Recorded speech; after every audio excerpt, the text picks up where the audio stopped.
নারী ও শিশু উন্নয়ন, নারীর ক্ষমতায়নই উন্নয়নের নির্দেশক। তাই নারীর ক্ষমতায়ন ও শিশুর নিরাপদ শৈশব নিশ্চিত করাই আমাদের লক্ষ্য। আধুনিক শিক্ষা, স্বাস্থ্যসেবা, কর্মসংস্থানের মাধ্যমে নারীদের স্বনির্ভরতা এবং শিশুদের সুরক্ষা নিশ্চিত করা হবে। এক্ষেত্রে আমরা নিম্নরূপ কার্যক্রম গ্রহণ করেছি।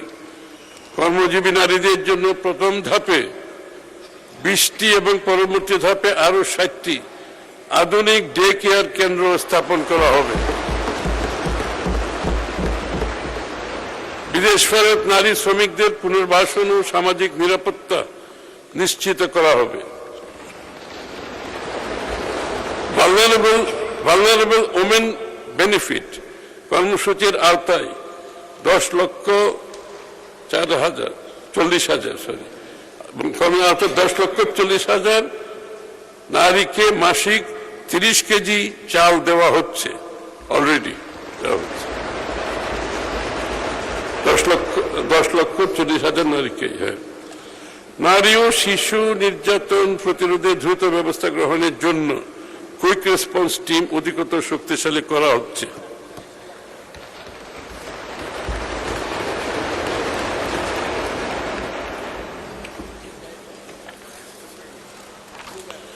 পথ শিশু ও ঝুঁকিপূর্ণ শিশুদের দীর্ঘমেয়াদী পুনর্বাসন করা হচ্ছে।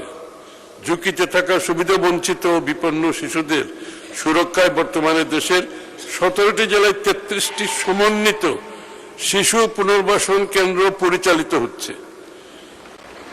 নারী ও শিশু উন্নয়ন খাতে মহিলা ও শিশু